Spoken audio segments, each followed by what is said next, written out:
Hi, what the HealthTech listeners. I'm your host this week, Jacob Mistry, and this is the podcast where we cover all the trending topics, ideas, and best practices across health and social care. But today's episode is a special one in support of Movember, the global movement spotlighting men's health, from mental well-being to promoting physical health and prostate testicular cancer awareness. These issues affect us all, but conversations around them are still pretty rare. So today we're going to have one of them conversations. So joining me are two of my colleagues, Harry Hayes and Craig Rainford. We'll be keeping things relaxed and conversational, talking about health, fitness and well-being, sharing our own perspectives and hopefully sparking a few conversations along the way. So both of you, welcome to the podcast. Thank you. Thank you. So just before we get going, a little bit of an intro to you both, just to give a bit of context before we get going. If you want to tell us a bit about your role at Radar. Craig, we'll start with you. Yeah. My name's Craig Rainford. I'm one of the project managers at Radar. I've probably been at Radar for 3 years. Probably a little bit unique to most people because I used to be a customer of Radar. So I've been on the receiving end of using the product as a customer. And now I get to handle kind of like the implementation side of delivering the product to new customers. Yep.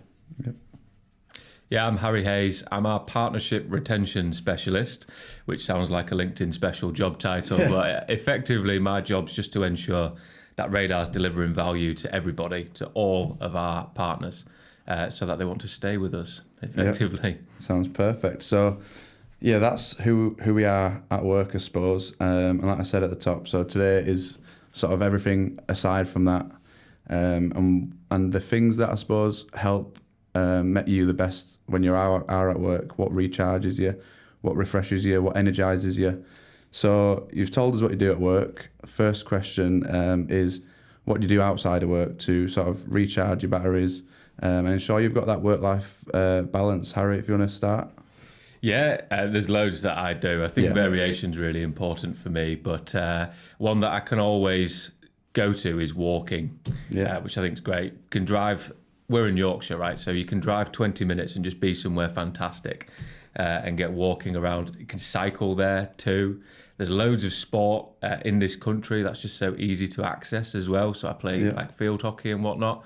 But in terms of relaxing, I think it's the simpler stuff. So walking's a really, really good one for me. And seeing friends, no matter what we do, if that's playing some paddle, again, going out hiking or something like that. But for recharging, it tends to be something a bit more relaxed. Yeah. Perfect, Craig. Yeah, and for me, I don't even know whether you would call this relaxing, but it is relaxing for me. I'm a self-confessed sort of like gym addict. So anything to do with sort of like fitness, I'm all in on. So I used to play a lot of football when I was younger, but getting on a bit now, knees just don't allow me to do that anymore. So just simple gym stuff, running, biking, and even just like downtime sometimes can be quite nice after having a heavy day at work. Sometimes it's nice to just sort of like switch off and stuff. But yeah, although I'm a fan of walking, I can't say I do it sort of like that often. It's mainly doing it at speed or trying to do it at speed if I can. I was going to say walking for me sounds more a bit of a bore than a bit of a recharge. But torturous. How do your knees hold up? Doing a high rocks but not playing football. Well, weirdly enough, like they're absolutely fine. Which, obviously I'll probably talk about a little bit of high rocks sort of like throughout this and stuff because that's something that I found in the last like year to 18 months. But I don't know what it is. I had like knee reconstruction surgery probably like 12, 13 years ago, and I was never the same really from a football perspective. And I think I played at a fairly decent level, at sort of like semi-pro, and when I came back, I just couldn't do that anymore. I wouldn't be able to walk for like 2 or 3 days after playing football. I think it's just a twisting and turning and things like that. Whereas same old story, isn't it? I could have gone pro. Had knee surgery. I've heard that one Don't before. think I could have got to that level, but he's got the receipts though. Yeah, he's got the receipts. Now, to be fair, I had my ACL and knee done as well, reconstructed. Got back into playing recently, so I was going to bring up sort of hobbies aside from what we've touched on there, if there's anything else. And for me, it's getting back into football, but easing my way in with a sort of 7-a-side dads group. And I might be the youngest one there, but it makes me look better. So that's what I do. So you've got your gym, your walk and stuff.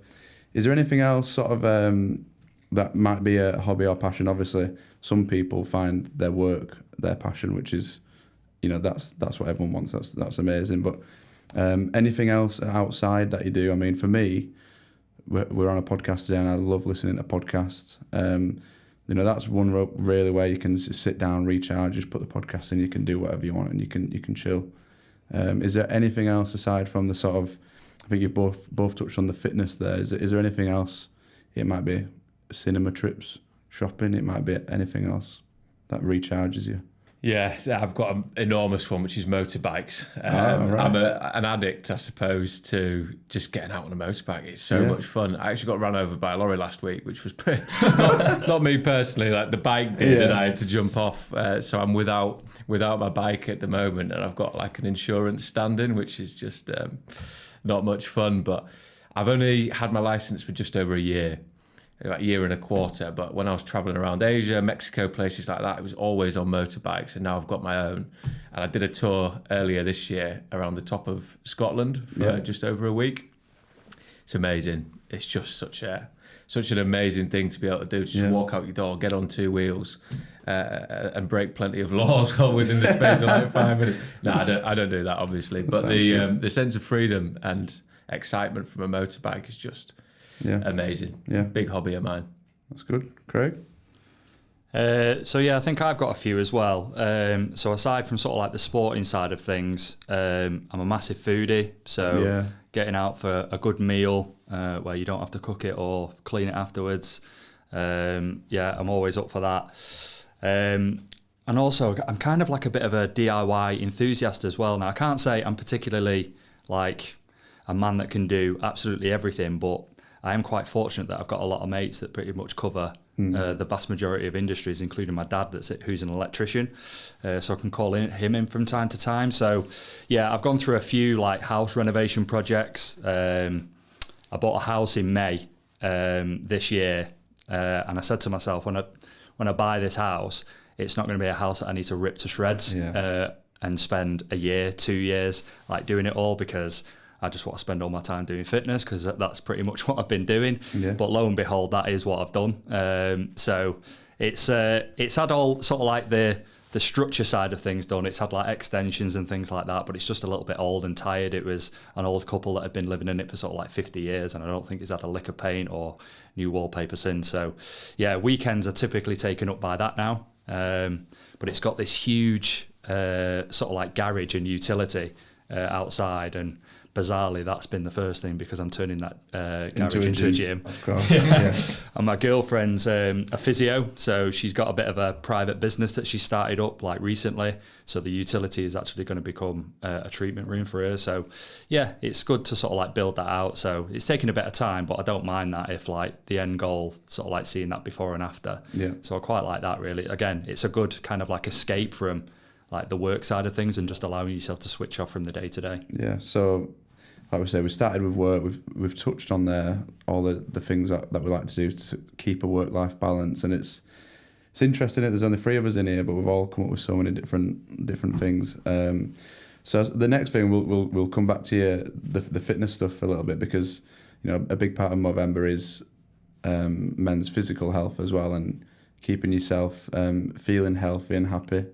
But also I think it intertwines with the mental well-being. You might be able to both talk a little bit more on that, because although I do like the idea of the result of going to the gym and keeping myself fit, and I do think about that, I think probably the same as a lot of men. Sometimes you do look at you in the mirror and you think, I wish I could be like this or something like that, just to feel a bit happier in like mentally. But the physical side of it is where I struggle, and I go to the gym, or I bought a spin bike recently. I find it boring, so I want the results, but I can't do how to get there. But I know for some people like you, it's a passion. So Movember's a big thing with physical health as well. From your experiences, how does physical health sort of help with the mental side of it as well, Harry? Yeah, a little bit different to Craig, I suppose. I'm not, like, going to the gym is not extremely exciting for me. Like, I don't wake up and think, oh yeah, it's gym time. But I think the physical, like building yourself physically and building yourself mentally, one, they tend to go hand in hand anyway, but two, the way to do it for me is one and the same, and it's a war of attrition. It's small habits that build on top of each other to become a daily routine, habit, a way of life effectively that benefits you and suits you. So an example of that would be actually going to the gym. I think a lot of people, when they go, I'm going to go to the gym, they think, I want to be someone who goes to the gym. I want to look good. I want to feel good, be fit. Like I want to be able to flip a car over or whatever. But actually, you can't do that within a short amount of time. But people think, well, if I go and I work really, really hard in these huge blocks in a short amount of time, I'll see progress quickly. But progress is slow, slower than, it's so slow. I mean, it can take years to get even to a good level of fitness, let alone, an extremely good level of fitness. So to get there, that doesn't mean going to the gym for 6 hours a day for 3 weeks and hoping to see something. It means just turning up. That's the first habit. Just go to the gym. And when we say go to the gym, walk in the door. Maybe do one exercise if you don't feel like it, or you don't feel like it's for you, and just keep doing that one thing, that small habit that you've built in. And over time, the results will come. You'll probably end up doing more. You'll probably put more habits on top of that one that you've started. But to have that one good habit of just going to the gym, literally walking through the door, it's the first step, I think, to building yourself physically and mentally. Yeah. Craig? Yeah, I couldn't agree more with that. I wouldn't say I tend to sort of like wake up in the morning, Harry, and think, yes, it's gym time. Although my girlfriend would probably say otherwise. But I absolutely agree with that. I think it's that whole 0.1% like every day. So basically putting in habits, like Harry said, and things that are kind of like achievable. So don't do something that says, I'm going to train like 3 hours a day when that's just not sustainable at all. So if it's 20 minutes a day, if it's 30 minutes a day, whatever that is, but if you compound that sort of like over time, then that's what builds fitness. And I think that goes for a lot of things. I see being in the sort of like space that I am in terms of like the fitness groups and stuff like that, and the things that I participate in, I see personal trainers, I see coaches, I see it's littered like all over sort of like Instagram and things like that. And the bit that you touched on there about sort of like, physical health and like looking good and stuff like that. Sometimes I think that like social media, as great as it can be, it can also be like a big impact of sort of like mental health as well, because you're constantly like comparing yourself either with how somebody else looks or what somebody else is doing. And as good as that can be, like all you're ever seeing on there is highlights. They're not going to show you like the days where they don't want to train. They're not going to show you the days where they're not eating well or they've had a bad training session. They're going to show you all the times that they're doing something good. And sometimes that can be like a big impact on sort of like mental health. So sometimes it's not always like what you see, it's just thinking about you, and you're the only person that you should be thinking about. So just putting in them daily habits, whether it's to the gym, whether it's going for a walk, whether it's just having downtime, putting down your phone and speaking to people in the room and just being present. I think they're the really important things. And diet, like as well. So you see like people go on these like 8-week or 10-week sort of like diet plans and things like that, and at the end of it they look great and they've got like great results, but then they'll just go back to where they were because what they've been doing is just not sustainable. So why? I just don't get it personally. Like, why do it? Like, just do something that you can maintain. So bring it down, like change something like 20% or something like that and see that impact. And if you can sustain that for a year quite easily, or just for the rest of your life, then that's so much better than just, your weight going up or your weight going down and fluctuating, depending on whether you're buying some sort of diet plan off some online fitness coach.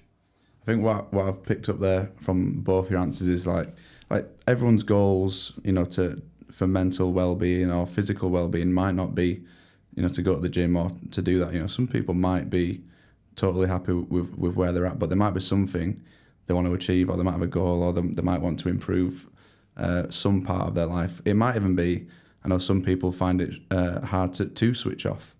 That's what they find out, and they're always going, and they find it hard to relax. But I think the one thing that both of you touched on there was, it's the starting point is really important, is the doing the first step to that goal, and also taking it in small steps so it's achievable.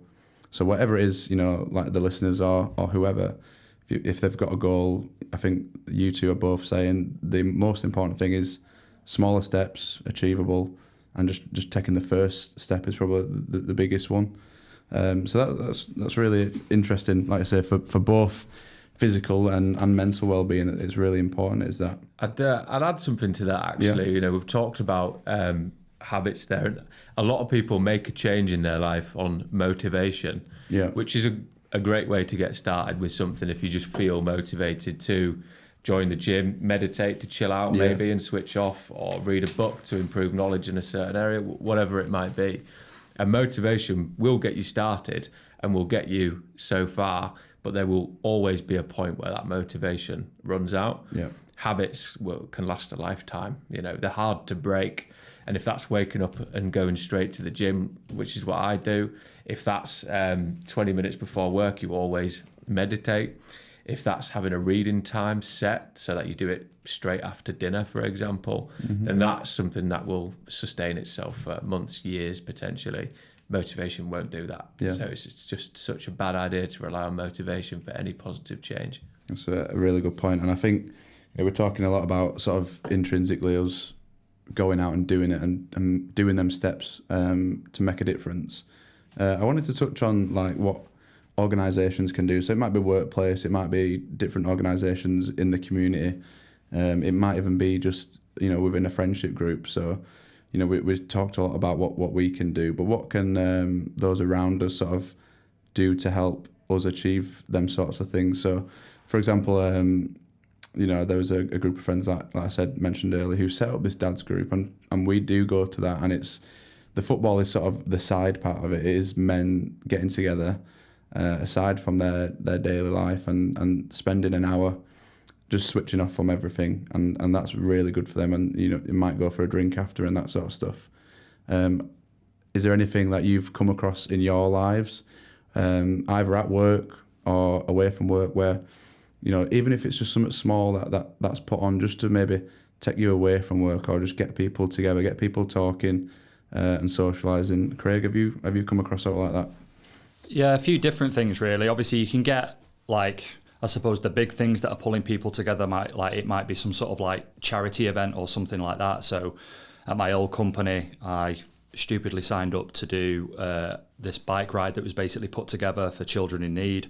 It was a care home organisation. I think at the time they had about 300 care homes, so they took the one that was most north in Inverness, and the idea was to basically cycle all the way to the bottom. Now, it wasn't a group of people doing all of that. It was basically go from one care home to the next, and it was like a relay. Right. Yeah. I ended up doing a leg that was from Manchester to Birmingham, so I really got the short straw. I did like no training, not really done any sort of like bike riding before, and it absolutely murdered me. I'm not going to lie, but it was good just to get people to get like a group of us like all together, all got out on the bikes. We had a great time doing it. It was great before, it was great after. So things like that, you can get like big things, but also just like the little things as well of just like teams getting together. So again, from a work perspective and, from an organizational perspective, I've seen things work where it might just be sort of like 15-minute sort of like drop-in meeting for like a brew break, just to sort of like step away from sort of like work and just connect with like, team members and stuff like that about, what's going on, what they're doing after work, what they've done at weekend. Or even meeting up after work, if that's in your team, like you said, going for a drink. We've done loads of things like little activities and stuff like that, simple things just like bowling or darts or whatever. It doesn't even necessarily need to be a sport or anything, but little things like that, they unknowingly, they can make a sort of like big impact of just maybe having conversations with people that you typically wouldn't have sort of like social conversations with. You would just speak to those people from a work capacity and that's it, but you actually get to know people a little bit more, which, it benefits in two ways. Like from a mental health perspective, unknowingly it's going to benefit you, but also from a team building perspective internally as well. So it's win-win all around. Yeah, really good points. Harry? Yeah, you remind me of, I used to live in Italy, and in Milan they're big on aperitivo, which is basically just you order a drink and there's food that you can have at the same time for free. That's the whole principle really, but people get together then to do that because they go, oh, we'll go for a drink, like we'll eat a little bit, we'll sit outside. And so after hours from the office, it's common that you'll just walk around the corner and you'll join, one of these bars that I've got aperitivo on. And in that sense, you start to connect with the people that you work with a little bit more. It's ultra relaxed. And you do get that sense of community within the office because you know people better. You've got that one thing in common. And I think having something in common, having community is really, really important. And my boss, Rian, she was trying to get our whole team to read this book called Tribes for absolutely ages. Eventually, I think we all gave in and read it.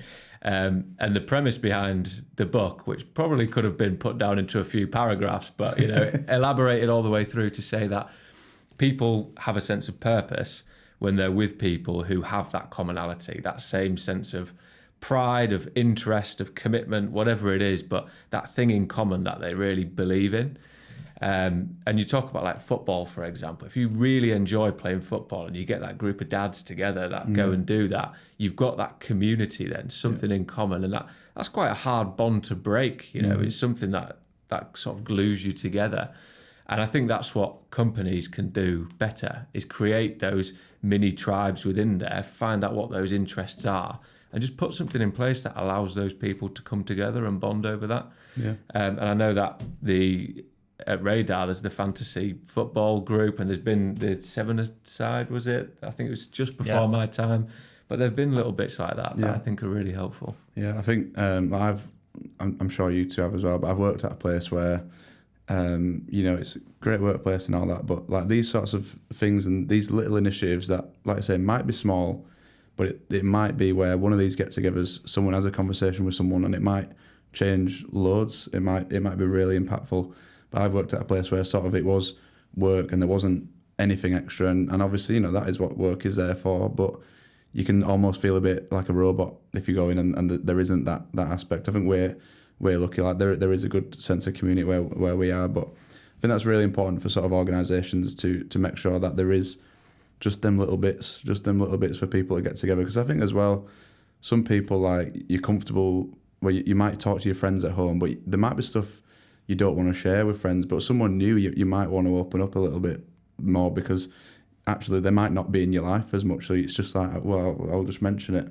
So I think it's really important that the stuff you've both mentioned there, organisations, just make sure that there is something to do within the workplace. So coming back to sort of Movember and when it started and when and how it's been around, I think, like, personally, I think it's felt like the last 5-10 years maybe where I've seen Movember, and I've seen particularly a few years ago, like the moustaches and everyone just growing these big moustaches, and you're like, what is that about? It's Movember, and that's where it starts. That's really good awareness from them. I think you see other things like with mental health campaigns and initiatives, you see a lot of it now, which is great. My first question was, when did you first start to see sort of an uptick in these conversations or these like content online and seeing it more, making it more visible? When did you start to see that change, Harry? I think it must be about 10 years ago at school when we were all like 16 and couldn't quite grow a moustache, but gave it a go anyway. And I would say at that point we didn't even really know what Movember was about, to be honest. But because it was just such a widespread, I think viral was probably the term back in like 2015, wasn't it? Yeah. It was like a viral thing that just happened across this country. And I suppose the conversation started there, didn't it? And I know that Movember was founded in Australia, which I think is quite poignant because I've known quite a lot of Australians through like traveling and things like that.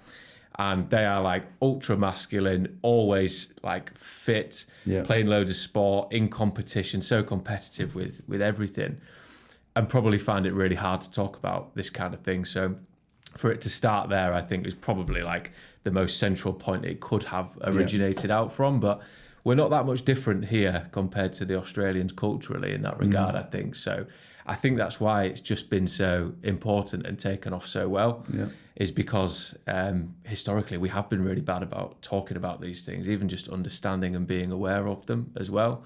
So about 10 years ago that started, and now I feel like we all know what Movember's about. and we all do talk about these things more. Yeah. Great. Yeah, I think it was probably a little bit before then. So I think my first awareness of it was, like mates deciding to grow absolutely tragic attempts at moustaches, and just embarrassing, really. But yeah, that sort of thing just sort of like, it forms conversation, doesn't it? Yeah. Somebody starts doing it, you start having a conversation, and before you know it, you're actually talking about like mental health. So I think that's like one of the big impacts of sort of like, Movember and other organisations doing such impactful things. Yeah. But yeah, it's obviously a really important point. It's good to sort of like get awareness out there, and it's good just to get people talking and just making it sort of like socially acceptable.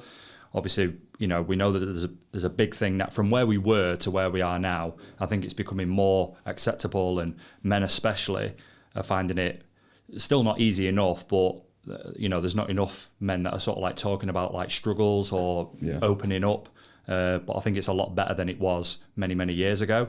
And we've just got to keep it out there, and we've just got to keep moving forward and just making it socially acceptable as much as possible. Yeah. It's definitely going upwards. Like I say, how visible it is now, it's amazing. And Movember do a really good job. Obviously, like mental health is a huge part of it, physical health, general well-being, but like there is the testicular cancer, prostate cancer is a big part of Movember as well. And like we were saying there, how it is becoming more normal to have the conversations, and it is becoming more normal for a lot of it. I think like that side of it, sort of checking in on your physical health is something that I probably don't do as much as I should, as much as like Movember and these campaigns want you to do, or what we should do. And it's strange because women, for women, it is part of their sort of day-to-day routine. It is just a normal thing that they won't even think about. It's not a conversation to have because they're already there. Physically checking on yourself for that sort of stuff. So I don't know about you, but over the next sort of year, sort of improving on your health, happiness. One thing for me is definitely doing that because, like I said, we're having these conversations. We're here today having one. Raising awareness for Movember, and a big part of that is physically checking on your health, because I'm sure there's so many stories out there where someone's listened to a podcast, they've gone, right, well, I'll just check, and then they've found something that, I'm sure that's happened so many times. So for me, that's my takeaway, is check more over the next year. You never know, have more conversations, just checking on your mates, and it doesn't have to be anything more than just making sure, how are you doing? Are you all right? Is everything okay? Picking up on little cues. But for you two, what's something you want to take away maybe over the next year to do a little bit more over the next year, Craig? Yeah, well, I don't know whether you're one of those people like I am that I try to sort of like set myself sort of like goals in sort of like January for sort of like the rest of the year of things that I like maybe want to do or want to achieve. I don't know, it might be reading books, because I'm terrible for that. I can read like pages and pages and pages of book, and then I'm like, right, what have I just read? And I have no idea. It's just like I'm just reading words on a page, and they're just not going into my brain at all. But yeah, I think for me, it's just being more like socially present more than anything, and like you say, checking in on mates. That was one of the things for me. So I'm fortunate that like all of my mates from school, the group, like we're still like all mates like today. So yeah, there's a big group of us, but I can be terrible just for sort of like picking up the phone and just, I can go weeks without sort of like speaking to them. It's more them sort of like contacting me. Do you want to go out for a beer? And usually it'll be no, because I'm going to be doing a high rocks class or something like that. So I definitely need to improve on that. Definitely need to be better than that. And yeah, just pick up the phone and just be a little bit more present. And yeah, having downtime as well, I think is going to be a big thing for me as well. So I can always be, and I think a lot of people are always the same, like you're always at 100 mile an hour. So you're at work, you're doing things after work, you're doing things before work, your weekends are taken up with this. But sometimes it's about giving yourself time just to actually switch off and just like recharge, and giving yourself that time to do that.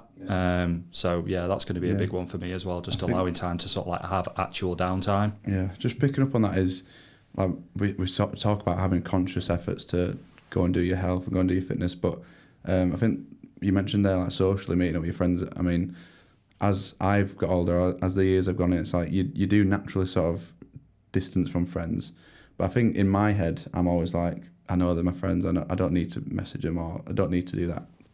We'll meet up sometime. It'll happen. And you just sort of let it just sort of drifts on it, and time moves on. But I think actually with your health, you make a conscious effort to go into the gym. But socially, mentally, like you've still got to make a conscious effort, right? I need to put time in to see my friends, or I need to send a message just to check they're all right. So you have got to, things don't just happen or improve. You have got to make a conscious step. So I think that's really a good goal for you over the next year. Be more socially present, I suppose, was the word. Harry, for you? Yeah, how many people do you speak to where their goal is to have less goals? Yeah, exactly. Yeah. That's Craig. I think that's the key one for me as well. Definitely, the time you spend with your friends is extremely important. I do spend time with my friends, and I value that time. Yeah. So do a reasonable job of it. But a goal for me is going to be to remove that like digital interaction as much as possible.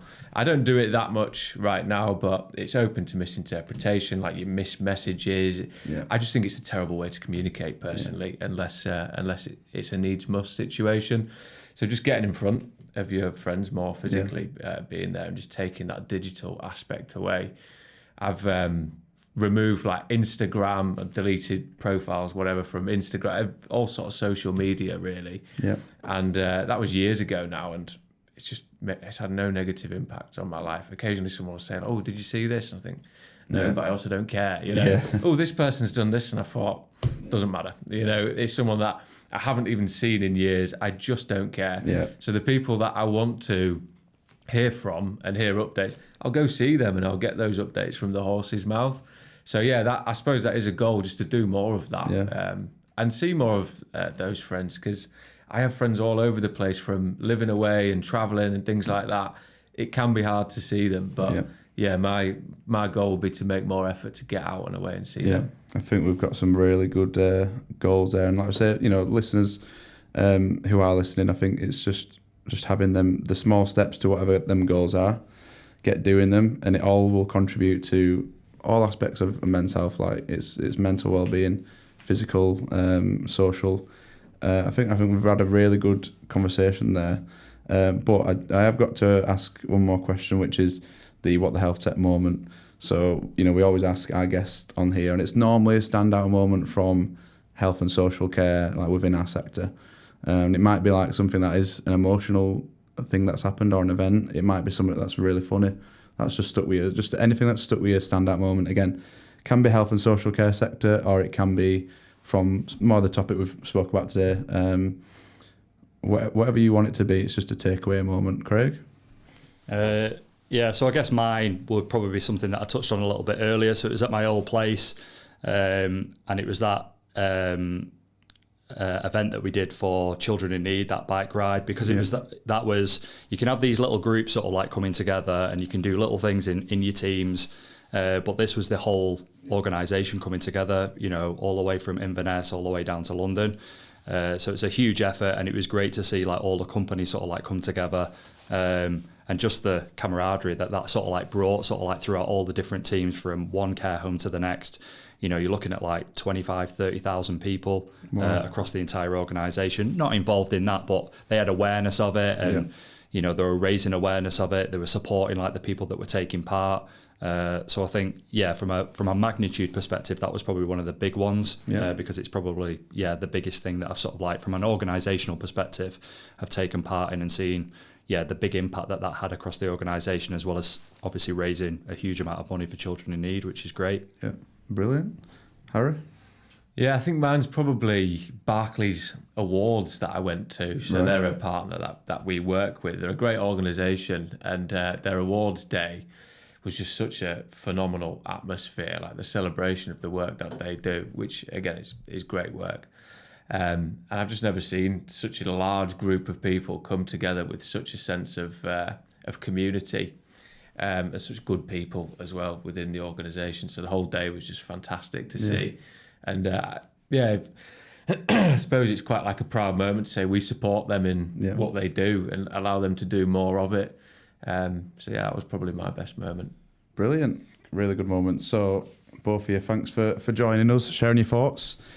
been a really good chat. I think it'll resonate with a lot of people. I think there's a lot of takeaways there from all aspects, and it's been great to chat about Movember, bring something a little bit different to the podcast. And for people listening, it'd be great if you can get involved. So the website is uk.movember.com. Find ways you can get involved on there and learn more. So join us next time for What the HealthTech podcast. Don't forget to like and subscribe. If you've got any questions for our guests or any ideas, please email us at whatthehealthtech@radarhealthcare.com.